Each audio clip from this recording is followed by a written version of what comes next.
I am Will Scott. Welcome in to NBA Now. With the NBA season officially over, we can look forward to the NBA draft in 9 days on June 22nd. On today's show, we're going to get into our latest NBA mock draft.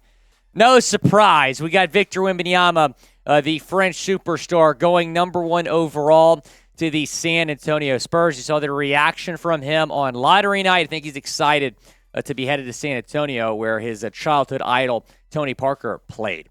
The question is, what happens at number 2? I think most people believe at this point that the pick is going to be Brandon Miller, who is the best player arguably in college basketball last year. And while Scoot Henderson might be the second best player in this draft, I think Brandon Miller might be the better fit in Charlotte because they already have LaMelo Ball running the point over in Charlotte. So that means Scoot would go number 3 overall to the Portland Trail Blazers. There's been some talk about some teams maybe trying to trade up to number 3 overall, the New Orleans Pelicans perhaps, to try to get a deal done for Scoot. And if they draft Scoot, what does that mean for Damian Lillard's future? It's going to be very interesting to see what Portland does at number 3 overall. And then at number 4 overall, the Rockets going with Amen Thompson, the guard from Overtime Elite. Look, the skill is there, the potential is there for Thompson, but the Overtime Elite experiment, does that work? We do not know that yet. But Amen Thompson, man, could be a really good player at the next level. Cam Whitmore, a lot of people linking him to the Detroit Pistons, the Villanova forward, and I would not be surprised to see him end up in Detroit. We have him number 5 here, going to the Pistons in our latest mock draft. Will Victor Wembanyama be a Hall of Famer? Y for yes, in for no, down in the comment section. Probably the most hyped up prospect we've seen since LeBron James. So I'm gonna go ahead and say yes. I think Wemby's going to be really, really good, and I think he's going to be an all-star in year 1. I don't know if that's going to be a hot take, but I do believe he's going to be an all-star year 1. Jarace Walker, the forward from the University of Houston, really like him. I think the Rockets are going to give this guy a hard look at number 4. We have him going number 6 to the Magic. Taylor Hendricks, his stock continues to rise. A lot of people think he's going number 10 to Dallas. We have him going number 7 overall to the Indiana Pacers. And what I really like about Hendricks is he's a big man that can also shoot the 3. Sir Thompson, the twin brother of Amen, also played for Overtime Elite. We have him going number 8 to the Washington Wizards. And then Bilal Coulibaly, who played with Victor in France with the Mets 92 Metropolitans. Very possible he goes top 10. His stock continues to rise. We have him going number 9 to Utah. And then Anthony Black, the guard out of Arkansas, going here to the Dallas Mavericks. Going to be interesting to see if Dallas decides to keep that pick or not. Should the Mavs draft Anthony Black? I think Taylor Hendricks is kind of the dream target for Mavs fans, but let's say he's off the board. Should they take Anthony Black, the guard out of Arkansas? Type D for draft or P for pass down in the comment section.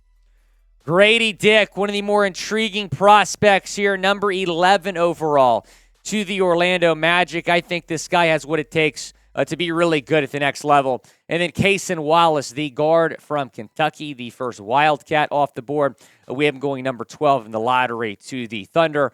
Jordan Hawkins, one of the best shooters in this class, led UConn to that national championship. This would be an outstanding selection for the Toronto Raptors at number 13 overall. Some people might say it's a reach. I am not one of those people. Nick Smith Jr., the guard out of Arkansas, put up decent numbers for the Hogs, was a former 5-star. We have him going in the lottery, the last lottery pick here, to the New Orleans Pelicans. Then Keontae George, the guard from Baylor, number 15 overall, to the Atlanta Hawks. Now, the NBA offseason officially here after the Denver Nuggets won it all last night, so be sure to hit that subscribe button. We're going to have you covered. Got the draft coming up in 9 days on June 30th. Free agency begins. It is about to get wild. So hit the subscribe button to stay in the loop with all things NBA. Jalen Hood-Schifino, the guard out of Indiana, really like him as a prospect. We have him going here to the Utah Jazz. Jazz have a plethora of draft picks for years to come. Derek Lively II, he kind of underachieved at Duke. I still think he can be good in the NBA in the right system. I think LA would be a good fit for him. We have him going to the Lake Show, number 17 overall. And then Kobe Buffkin, the guard from Michigan, going to the Miami Heat. Going to be interesting to see what the Heat do here at number 18, but also throughout the offseason as they try to get back to the finals next year. They got to reload.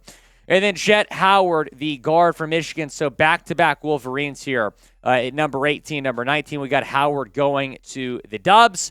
And then at number 20, the Rockets got this pick from the Clippers with the Eric Gordon trade. That appears to have been a steal. Colby Jones, the guard out of Xavier, going to the Rockets with their second first-round pick at number 20 overall. We got some City Edition jerseys for sale. Chatsports.com/NBA City. Go and pick up your favorite team City Edition jersey right now on sale for limited time, so go and take advantage. Chatsports.com/NBA City. That link is in the comments and the description of today's video. Brandon, Podziemski. Try saying that 3 times fast. The guard out of Santa Clara. Man, Santa Clara had a very good team last year. Some good prospects. So we have him going number 21 overall to Brooklyn. The Nets have back-to-back picks. With the second pick, they go with Noah Clowney, the forward out of Alabama. As we move now to the Portland Trailblazers selection, number 23, Leonard Miller, the forward from the Ignite. Going to be interesting to see how some of these Ignite guys fare in the NBA. And then at number 24, one of the more interesting picks we have here in our mock draft, Chris Murray. Yes, Keegan Murray's twin brother going to join him in Sacramento. That'd be something. Bryce Sensabaugh, the forward from Ohio State, I should say, going number 25 here. So a couple Big Ten guys off the board. Who's the biggest sleeper prospect? What do you guys think? Doesn't have to be someone we've mentioned in our mock draft today. Who is the biggest sleeper prospect in this NBA draft? Derek Whitehead, the guard/forward from Duke, going number 26 here in our mock to the Indiana Pacers. And then James Nagy, the center from Barcelona, going to number 27 overall to Charlotte here. And then Olivier Maxence Prosper from Marquette going to the Utah Jazz. Trayce Jackson-Davis going to the Indiana Pacers. Pacers have a lot of picks. And then number 30, Maxwell Lewis, the forward from Pepperdine. The last pick of the first round here going to the Los Angeles Clippers. Grade the mock draft. What do y'all think? Type A, B, C, D, or F down in the comment section. Grade our latest NBA mock draft. Be sure to subscribe to the channel. Again, we're going to have you guys covered with all NBA news and rumors here as the offseason gets rolling.